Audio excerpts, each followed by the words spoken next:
Yes, recent email I receive a couple times a year this same question. I lost the labels for my hop plants. Now what? Well, folks, it's a little too late to resolve that issue right now while your plants are small. But I'm going to give you a big tip today on how to prevent losing your name of your hops plant. Actually, a small tip, but really important. So let's do it.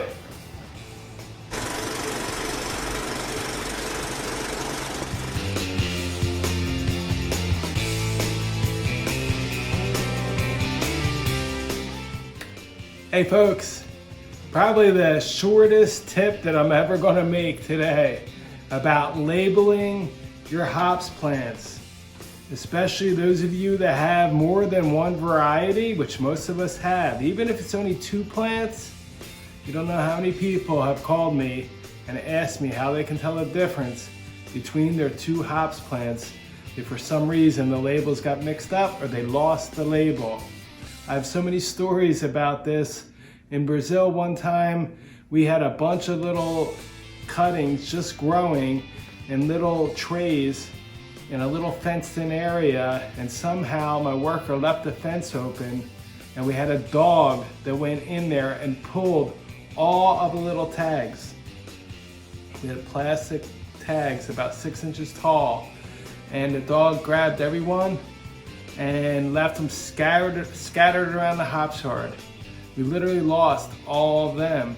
I lost so many plants, it's like a pet peeve of mine with my workers, especially in Brazil, with the labels and the labeling of the plants when we transplant plants from one to the other, to do one at a time from finish to end, one variety at a time from finish to end.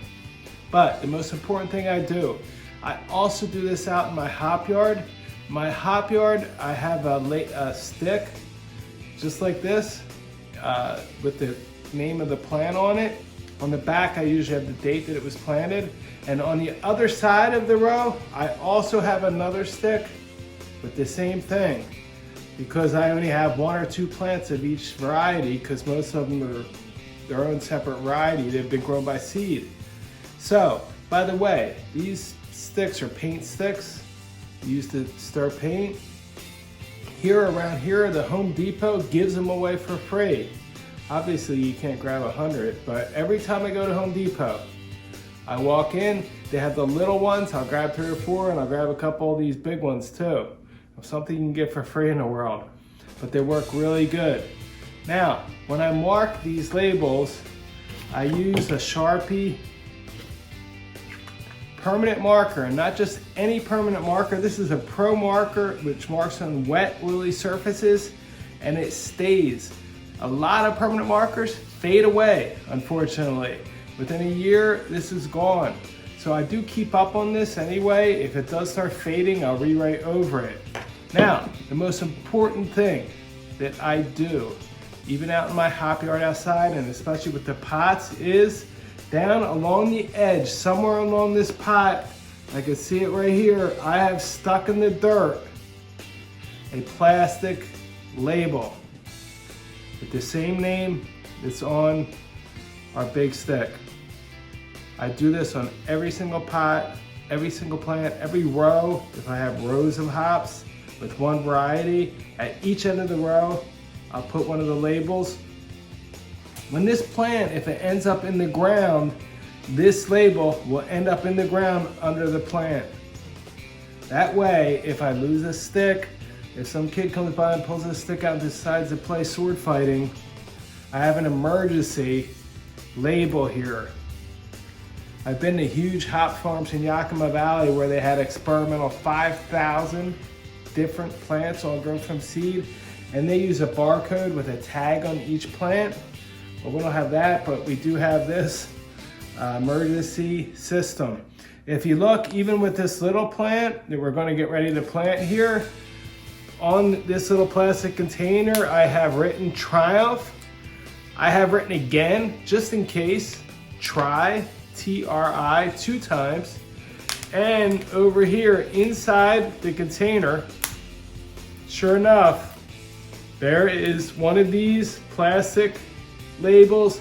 They're real cheap. You buy them on Amazon, on the internet, 1,000 of them for like 12 bucks, I think. And this is Triumph. It's one of these labels cut in half, stuck in the pot, just in case this gets erased or something happens.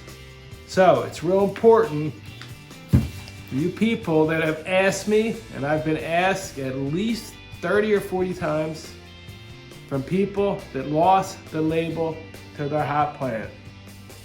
It's better to double label your plant than take the chance of not knowing what kind you have. For those of you that do lose the label and you don't have a backup, it's really difficult to know what kind of plant it is when it's small or by the leaves. Even when it's large, there are some varieties, Comet possibly, some real light colored plants and Neo-Mexicanos have real funky leaves. The best way would be to grow the cones.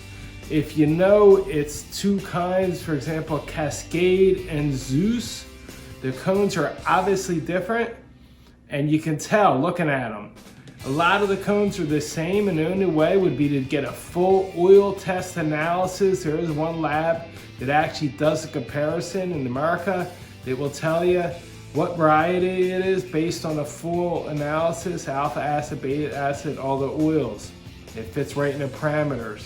But other than that, to tell what way or what kind of plant you have, just by the leaves, it's real difficult, folks. So, hops tip number 33, Hops World. Thanks for being with us. So there it is, folks. If you already lost the name of your hops plant, you're gonna have to wait, most likely, until the plant flowers to look at the cones. But if you just got a hop plant, or if you already have plants and you only have one label, put an extra label in the pot or in the ground under the plant so you never lose the name of the variety of your hops plant. Thanks for joining us today for Hops World tip number 33. Put a thumbs up if you liked and subscribe to our channel for new tips every week. Cheers to life.